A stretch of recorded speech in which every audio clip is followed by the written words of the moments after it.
Hello everyone, welcome to channel learn with ease. आज का topic है हमारा बैंक रिकंसिलिएशन का, जिसमें हम सॉल्व करेंगे क्वेश्चन नंबर 14 को। और इस क्वेश्चन में आप सीखोगे, अगर आपकी पासबुक का बैलेंस दिया जा रहा है और वो भी अनफेवरेबल और बैंक ओवरड्राफ्ट बैलेंस के साथ दिया जा रहा है, तो आप उसको अपनी कैश बुक के साथ कैसे मैच करोगे? आप उसको लेकर के अपनी बैंक रिकंसिलिएशन स्टेटमेंट कैसे बनाओगे? वो कौन-सी ट्रांज़ैक्शन है जिसे आपको ऐड करना है और वो कौन-सी ट्रांज़ैक्शन है जिसको आपको लेस करना है? तो ये सभी कुछ सीखेंगे आज के क्वेश्चन में, तो बने रहना एंड तक। और ये क्वेश्चन है आपका चैप्टर नंबर 15 डीके गोयल की बुक से। तो शुरू करते हैं आज का लेसन। यहाँ पर आपको एमएल गुप्ता की पासबुक का बैलेंस बताया जा रहा है, जो कि डेबिट बैलेंस है 41,000। डेबिट बैलेंस का मतलब है बैंक के अकॉर्डिंग बैंक का ओवरड्राफ्ट है, बैंक का अनफेवरेबल बैलेंस है। अब आप जब अपनी कैश बुक के साथ चेक करते हो, तो वो ये रीजंस है जिसकी वजह से आपके बैंक के पासबुक का बैलेंस और कैश बुक का बैंक का बैलेंस मैच नहीं कर रहा। तो आपको बनानी है बैंक रिकंसिलिएशन स्टेटमेंट 31 जनवरी 2017 को। ये वो डेट है जहां तक आपको अपनी कैश बुक के बैंक के कॉलम की ट्रांजैक्शन और पासबुक की ट्रांजैक्शन को मैच करना है, चेक करना है कि क्या कारण है, क्यों डिफरेंस आ रहे हैं और इनको कैसे सॉर्ट आउट करें। तो ये है आपकी बैंक रिकंसिलिएशन स्टेटमेंट का फॉर्मेट, जहां पर आप डेट लिखोगे सबसे ऊपर 31 जनवरी 2017। अब आपके पास है आपकी पासबुक का बैलेंस, जो कि 41,000 है और वो भी डेबिट बैलेंस है। तो यहाँ लिखो आप debit balance as per passbook. Debit balance का मतलब है अनफेवरेबल बैलेंस, बैंक का ओवरड्राफ्ट, लोन है, लाइबिलिटी है, ऑलरेडी माइनस है, तो आप माइनस के कॉलम में लिखोगे 41,000। अब आपको मैं हर वीडियो में बताती जाती हूँ कि आपको कैसे सोचना है, किस तरीके से सोचना है, किस तरीके से इस पज़ल को आपको सॉल्व करना है। तो यहाँ आपकी जो पासबुक का बैलेंस दिया गया है, इसको आपको कैश बुक के साथ मैच करना है। तो अब आपको कैश बुक के बैलेंस तक पहुँचने के लिए आपको कैश बुक के अकॉर्डिंग अपनी पासबुक के बैलेंस में चेंजेस करने होंगे। आपको उसके अकॉर्डिंग सोच करके, उसका कहना मानते हुए, जैसे-जैसे उसने ट्रांज़ैक्शन की है, किसने? कैश बुक ने, उसके अकॉर्डिंग आपको ट्रांज़ैक्शंस में ऐड और माइनस करना है। किस तरह से? देखो, आपके पास कुछ चेक थे, 15,600 रुपए की आपने पेमेंट की है, इश्यू किए हैं 27 जनवरी को। उसमें से बैंक कहता है कि मेरे पास 31 जनवरी 2017 तक सिर्फ़ और सिर्फ़ 11,000 के चेक ही आए हैं पेमेंट के लिए। मतलब कि मैंने सिर्फ़ और सिर्फ़ 11,000 के चेक ही आपके अकाउंट से क्लियर किए हैं, 11,000 का बैलेंस ही कम किया है। लेकिन आप जब भी चेक इश्यू करते हो, तो आपको पता है कि आप अपनी कैश बुक में तभी की तभी पोस्टिंग कर देते हो, और आपने जैसे ही चेक इश्यू किए तो 15,600 रुपए से आपने अपनी कैश बुक में बैंक का बैलेंस कम कर दिया। अब कैश बुक कहती है कि 15,600 रुपए से बैलेंस कम हुआ है। बैंक कहता है कि 11,000 रुपए से बैलेंस कम हुआ है। तो डिफरेंस कितने का आया? 4600 का। और 4600 का जो डिफरेंस आ रहा है, इसको आपको अगर सॉर्ट आउट करना है, तो किसका कहना मानना है? कैश बुक का कहना मानना है, कैश बुक के अकॉर्डिंग चेंजेस करने हैं। तो यहाँ पर बैंक 11,000 का बैलेंस कम कर चुका है, और उसको कैश बुक की तरह से करने के लिए उसको 4600 रुपए और कम करने होंगे। तो कम करने के लिए उसको लेस करना होगा। Check issued but not yet presented for payment, less कर रहे हो, तो यहाँ पर माइनस के कॉलम लिखोगे 4600। जितनी अमाउंट का डिफरेंस है ना, आपको सिर्फ वही लिखना है जिसकी वजह से डिफरेंस आ रहा है, जिस कारण से, सिर्फ वही अमाउंट लिखनी है। आपको इन 2 अमाउंट से मतलब नहीं बचता, क्योंकि 11,000 से तो ऑलरेडी बैंक की पासबुक में एंट्री हो चुकी है। इतने अमाउंट की तो वो बैलेंस को कम कर चुका है। सिर्फ 4600 रुपए और है, जिससे उसको कम करना है और उसको अपनी कैश बुक से मैच करना है। नेक्स्ट है, जो बैंक है उसने आपके अकाउंट से 800 रुपए डिडक्ट कर दिए हैं, डेबिट कर दिए हैं। तो डेबिट करने का मतलब ये, उसने आपके बैलेंस को 800 रुपए से कम कर दिया है बाय मिस्टेक। तो ये मिस्टेक अगर बैंक ने की है, तो कैश बुक ने तो की नहीं है, और अब आपको कैश बुक के अकॉर्डिंग करना है। तो ये जो मिस्टेक है बैंक की, बैंक को अपने आप ही रिवर्स करनी होगी, रेक्टिफाई करनी होगी। तो बैंक के इस मिस्टेक को आपको रिवर्स करने के लिए क्या करना होगा? ये उसने पैसे घटाए हैं, तो घटाए हुए पैसे को वापस आपको ऐड करना होगा। तो ऐड करोगे a wrong debit by the bank और ऐड कर रहे हो तो प्लस के कॉलम में लिखोगे 800 रुपए। नेक्स्ट है 200 रुपए का एक चेक है जो कि पासबुक में जमा दिखा रहा है। क्रेडिटेड का मतलब है पासबुक में जमा है 200 रुपए जो कि आपकी कैश बुक में जमा ही नहीं है। अब आपका बैंक कह रहा है 200 रुपए से बैलेंस बढ़ गया है। कैश बुक के पास इसकी कोई इंफॉर्मेशन नहीं है, कैश बुक में कोई पोस्टिंग नहीं है। हमको चेंजेस करने हैं अपनी कैश बुक के अकॉर्डिंग। कैश बुक ने नहीं किया तो हमको पासबुक से भी ये 200 रुपए का बैलेंस कम करना होगा, घटाना होगा। तो घटाने के लिए आपको लेस करना होगा। Cheque was credited in the passbook but was not recorded in the cash book और लेस कर रहे हो माइनस के कॉलम में लिखो 200 रुपए।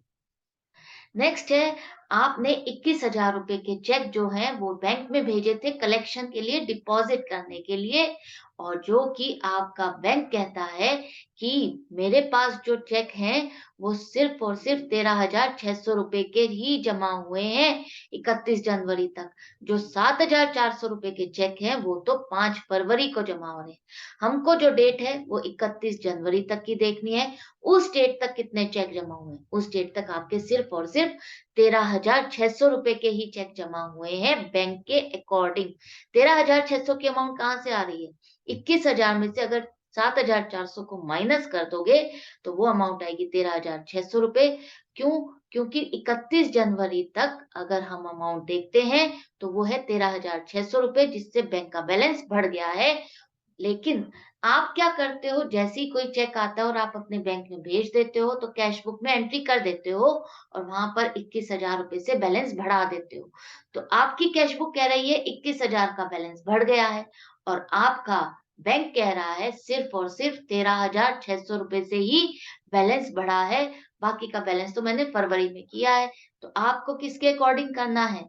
कैश बुक के अकॉर्डिंग करना है। उसका कहना मानते हुए आपको 7,400 रुपए की अमाउंट जो है वो भी ऐड करनी होगी जनवरी के अकॉर्डिंग। तो जनवरी के अकॉर्डिंग अगर हम करते हैं तो ऐड कर दो check deposited but not yet credited by bank. तो यहाँ पर लिखो 7,400 रुपए प्लस के कॉलम। आई होप ये पॉइंट आपको समझ में आ गया होगा। कोई डाउट रह जाता है तो आप कमेंट सेक्शन में लिख करके मुझसे पूछ सकते हो। नेक्स्ट है एक चेक था 1,000 रुपए का जो कि आपने जमा करने के लिए भेजा। आपने उसकी जमा की पोस्टिंग भी कर दी है कैश बुक में और 1,000 रुपए से बैलेंस भी बढ़ा दिया है। लेकिन जब वो बैंक में पहुंचा तो बैंक में कुछ दिन के बाद वो डिसओनर हो गया। डिसओनर होने की वजह से बैंक ने उसको डेबिट कर दिया दोबारा से। क्लियर होने के बाद भी वो डेबिट कर दिया है। डेबिट किया है इसका मतलब 1,000 रुपए से उसने बैलेंस को कम कर दिया है। तो 1,000 रुपए से बैलेंस कम किया है पासबुक ने, कैश बुक ने नहीं किया। तो कैश बुक के अकॉर्डिंग करने के लिए आपको क्या करना होगा? पासबुक में जो आपने 1,000 रुपए कम किए हैं, उसको वापस कर दो ऐड। तो cheque dishonoured but not posted in the cash book 1,000 रुपए लिखो प्लस के कॉलम में। नेक्स्ट है एक बैंक में पासबुक में आपकी एंट्री आ रही है interest on overdraft and bank charges 100 रुपए की जो कि आपने कैश बुक में एंट्री ही नहीं की है। तो बैंक ने ये चार्जेस लिए हैं 100 रुपए और आपके अकाउंट से डिडक्ट कर दिए हैं। अमाउंट रिड्यूस कर दिया है जो कि आपकी कैश बुक में पोस्टिंग नहीं है। अब कैश बुक में नहीं है, पासबुक में कर दी है, बैंक ने कर दिया है 100 रुपए। तो बैंक को तो वापस कैश बुक का कहना मानते हुए क्या करना होगा? रिवर्स करना होगा, ऐड करना होगा interest and bank charges not yet recorded in the cash book और 100 रुपए प्लस के कॉलम में लिखोगे आप। नेक्स्ट है एक चेक है जो कि आपने कैश बुक में डेबिट कर दिया है, लेकिन उसको आप बैंक में भेजना ही भूल गए, जमा करने के लिए भेजा ही नहीं। तो आपने तो जैसे ही चेक आया आपने तो डेबिट कर दिया, पोस्टिंग कर दी और 500 रुपए से अपनी कैश बुक में बैलेंस बढ़ाया है। पासबुक में तो एंट्री आएगी ही नहीं क्योंकि वहां पर वो पहुंचा ही नहीं। तो जब कैश बुक ने 500 रुपए का बैलेंस बढ़ाया है, पासबुक में नहीं आ रही है, तो आपको कैश बुक का कहना मानना है और कैश बुक का कहना मानना है तो आपको क्या करना पड़ेगा? जैसा कैश बुक ने 500 रुपए बढ़ाया है, आपको भी बढ़ाना होगा। A cheque debited in the cash book omitted to be banked और 500 रुपए प्लस के कॉलम में लिखोगे। अब यहाँ पर आपने सारी ट्रांजैक्शंस का इफेक्ट सॉर्ट आउट कर लिया है, इस रिकंसिलिएशन स्टेटमेंट में लिख लिया है। अब बारी आती है टोटल करने की और ये चेक करने की क्या आपने इस पजल को प्रॉपर्ली क्रैक कर लिया है। देखते हैं। पहले आप करो प्लस के कॉलम का टोटल जो कि आ रहा है 9,800 रुपए, फिर करो माइनस के कॉलम का टोटल जो कि आ रहा है 45,800 रुपए। अब यहाँ पर ऊपर आपने लिखा है पासबुक, तो जो नीचे आएगा बैलेंस वो किसका आएगा, किसके अकॉर्डिंग आप चेंजेस कर रहे हो, किसको लान ये की आप कोशिश कर रहे हो, किसके साथ आप मैच कर रहे हो, वो है कैश बुक। तो जो नीचे आपका यहाँ बैलेंस आएगा वो आएगा आपकी कैश बुक का बैलेंस।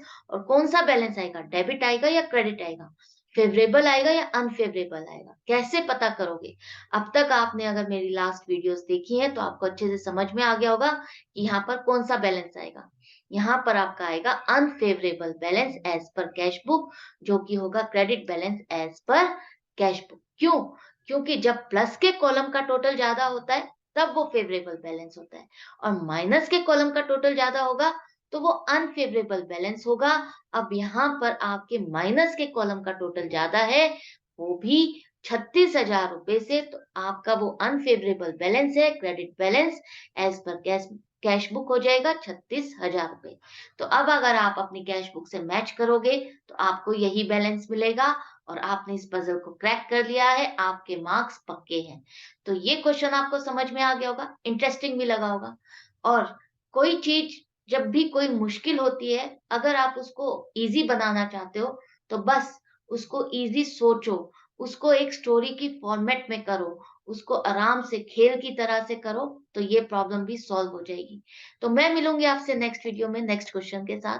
लेकिन आप सीखते रहना, प्रैक्टिस करते रहना, ताकि आपके कॉन्सेप्ट्स बहुत अच्छे से क्लियर हो जाए और स्ट्रांग हो जाए। लाइक करना अगर अच्छे लगे तो, शेयर करो अपने फ्रेंड्स के साथ ताकि उनकी प्रॉब्लम भी सॉल्व हो जाए, और बेल आइकन को प्रेस करना बिल्कुल मत भूलना। अगर आप मुझसे ऑनलाइन क्लास चाहते हो तो मुझे व्हाट्सएप कर सकते हो 9212666015 पर। Goodbye and take care.